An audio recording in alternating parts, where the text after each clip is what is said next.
parents seem to think that their kids don't listen. But facts and statistics do show us that they're listening to you all the time and they're watching you. So you are their role model, and if you ask the questions and you have the conversations in a way that's supportive and caring, your children are going to talk to you.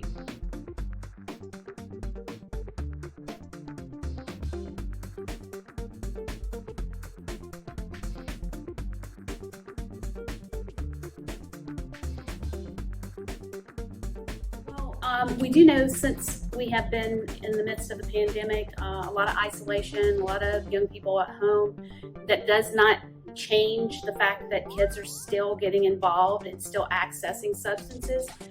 We want to be more aware of the fact that we are in the midst of an opioid epidemic still, and young people are still very vulnerable to that. And when we talk opioids, we're not just talking about illicit substance, what we consider heroin or street drugs. We're talking about what's in the medicine cabinet too. Other substance that we're very concerned about, we just had marijuana legislation passed. We don't know what that's going to look like, but we do expect to have some great fallout from that.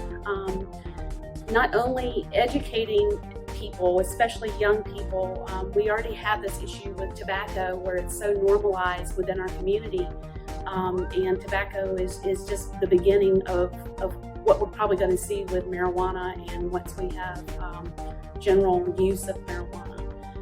Vaping is another big issue. We want to educate our young people about vaping. Young people, even though there's been a reduction in smoking, vaping has increased. So there's a disconnect between what tobacco is related to smoking and vaping.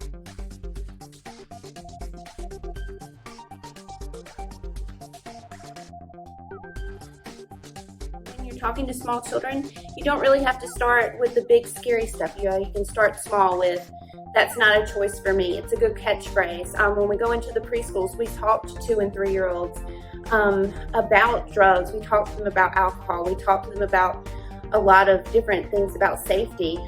We talk to them mostly about, medicine is to make our bodies feel well, but medicine is not to be taken too much or too often, and it's to be given by a trusted adult. So a good catchphrase to use with small children is, "No thank you, not a choice for me," and they can use their stop sign, and stop signs are a good way to bring the mental and the physical together. So "No thank you, not a choice for me," and they'll use it pretty often, and come up to you and say, "Hey, no thank you, not a choice for you." When they get a little bit older, then you can start adding in, "Okay, so this isn't a choice for you, and this is why it's not a choice for you, because it reacts with your brain, it reacts with the chemistry in your body. Smoking damages your lungs, vaping damages your lungs." You can start off talking about addiction, how addiction rewrites the chemistry of your brain, rewrites the puzzle that your brain is. We can also talk to our kids about coping mechanisms and resiliency skills, which is very, very important. So when we're talking to our kids, always communication and knowledge, 2 very, very important tools that we can use and we can foster within ourselves and within our small children. There's lots of information there. You can go to Prevention Services and find out all about our services that we have.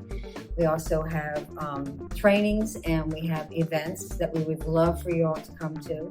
Just sign up for them right on the website that SAMHSA does have. That's samhsa.org. You can go on there, and it is called Talk.